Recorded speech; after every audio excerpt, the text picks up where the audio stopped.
saya bekerja dengan korban Mbak L, saya kerja. Ya, setelah Mbak L, saya sangat baik sama beliau, membangun dari nol ya, dari beliau menang di salah satu ajang. Saya nggak bisa bilang ya, nanti akun saya kena lagi. Semenjak Mbak L married sama si B, saya memutuskan untuk resign dari pekerjaan saya sebagai tim kreatifnya. Tapi teman saya satu bantal masih kerja sama Mbak L. Nah, begitu yang kalian harus tahu. Sampai detik ini, bahkan teman saya itu waktu kejadian di lokasi, bahkan teman saya itu dipanggil ke Polres tadi untuk menjadi saksi dalam kasus ini. Maka saya tahu lebih duluan daripada media manapun di tanah air di Indonesia. Ya. Jadi 35 menit pasca kejadian saya ditelepon dengan teman saya narasumber. Nggak bisa saya bilang namanya, itu hak privasi namanya. Kalau saya bilang, saya sudah melanggar kode etik narasumber. Ya, sayang dia nanti terancam pekerjaannya, orang susah. Ya, oke, kita lanjut. Pada waktu kejadian, ya, jadi yang baru bergabung saya cerita dari awal. Jadi si B itu HP-nya 3, iPhone 13 Pro Max 2, iPhone 12 Pro Max 1. Yang 12 Pro Max ini HP untuk, bisa dibilang untuk konten. Yang kedua 13 Pro Max ini untuk iklan, endorse, data-data dia situ. Yang ketiga ini dipasang pin, ya, nggak dikasih tahu pinnya, alasannya melindungi data. Rupanya data selingkuhan. Alasannya semuanya nggak boleh, ya, bahkan untuk melindungi yang HP 3 ini, ya, tahu sendirilah orang kaya, ya. Mau dia maki kita, marah-marahin kita, alasan jangan. Itu kalau hilang data saya gimana tuh? Kalian tanggung jawab ya. Saya tuntut kalian. Nah, seperti itulah. Tahan nggak kalian bekerja dengan orang seperti itu? Tahan. Hanya untuk uang 1 jutaan, ya. Batin kita tersiksa untuk apa? Lebih bagus saya pulang ke daerah saya kerja, walaupun gaji sedikit, tapi kita hidup nyaman, ya. Di Jakarta itu kehidupan keras sekali bro, ya. Pagi kita harus bangun, persiapkan ide, ya, editing. Waduh, nggak bisa tidur. Pagi ke pagi kita di laptop, pagi ke pagi kita di komputer. Tidak bisa saya sesantai ini. Bahkan kalau di sana jam segini saya masih bekerja. Saya masih bekerja, mengatur schedule, ya. Ya, jadi tim kreatif itu berat bro, ya. Berat sekali.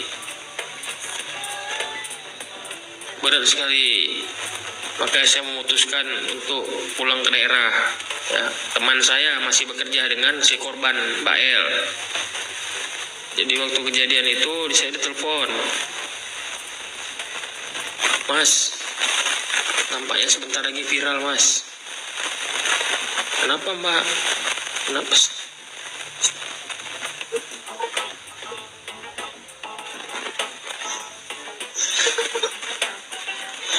Kenapa?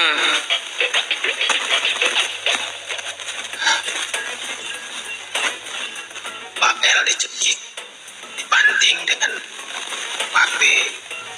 Kami mau bantu tapi dimaki. Malah diancam dengan beliau. Nampaknya besok bakalan viral ke seluruh media Indonesia. Begitu kira-kira. Ya. Si korban saat itu terbaring lemah, bahkan untuk buka mata aja nggak sanggup. Ya, matanya sudah seperti ini. Ini sudah biru, kesakitan, nangis. Kenapa? Udah saya bilang tadi kan. Jadi saat itu posisi si B sakit perut, mau ke kamar mandi. Dia salah bawa handphone. Yang terbawa handphone 13 Pro Max yang untuk endorse. HP yang dipasang pin rahasia tertinggal di sofa. Ya, jadi kalau HP itu ada jeda waktu ya kalau dikunci. Jadi kan HP kalau ini apa namanya, layarnya itu kan sempat terang dulu. Jadi waktu layar terang tuh Mbak Lesti nggak sengaja kelihatan chattingan mesra si B dengan orang nggak tahu kita siapa. Saya nggak berani bilang kalau itu ya, karena belum ada keterangan dari pihak kepolisian.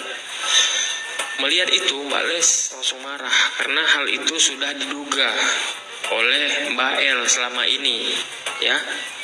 Dan Mbak L lihat jelas chattingan itu ya, jadi langsung Mbak L minta buka pinnya, tapi si B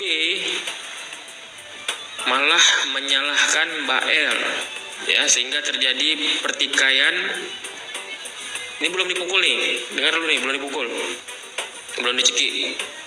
Jadi pertikaian, Mbak L menjerit ya, minta diantar malam itu pulang ke rumah orang tuanya ya. Mbak L minta diantar ke rumah orang tuanya malam itu, malam kejadian itu ya. Si B kenapa sangat marah? Karena ucapan itulah yang memicu si B kalap, silap ya, langsung dia sentak gini tangan Mbak E, pukulin sini, kena, dibanting. Mbak L melawan, nyakar, dibanting. Orang-orang sekitar mau bantu, dimarahin. Ini urusan rumah tangga saya, kalian jangan ikut campur. Pengajar, saya pecat mau kalian. Dia begitu.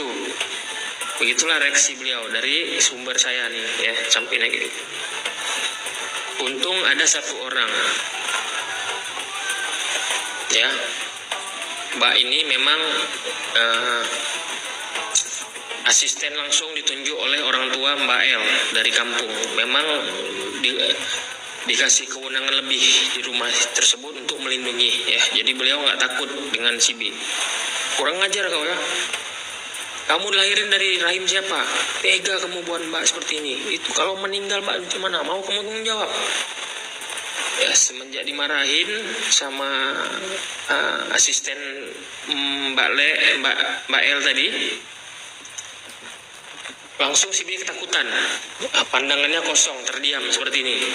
Ini sesuai kejadian di lokasi. Ya, sehingga kesempatan itu dimanfaatkan oleh asisten dan kru lainnya untuk membawa Mbak L ke salah satu rumah sakit ya. Selanjutnya Mbak L divisum karena memamar. Hasil visum tersebut salah seorang asisten menelpon orang tua, Mbak L dipukul, dicekik dengan si B. Saat itu orang tua Mbak L menangis, menjerit. Dia nggak sanggup memikirkan anak yang dia sayangi selama ini, dari lahir, dari kecil dia jaga ya, nggak pernah dia bentak ya. Pada malam itu dipukul, dibanting ya sama suaminya sendiri. Hal itu yang mengakibatkan ayah L menyuruh melaporkan segera kejadian itu kepada pihak terkait ya. Jadi Mbak L divisum, hasil visum dari hasil visum tersebut Mbak L diantar ke Polres ya, melaporkan kejadian tersebut. Seperti itu kejadiannya, yang mau tahu. Jadi apa yang saya bilang ini akan sama nanti kalian lihat yang di infotainment ya. Apa yang saya bilang malam ini pasti sama 100% karena narasumbernya tuh kawan saya.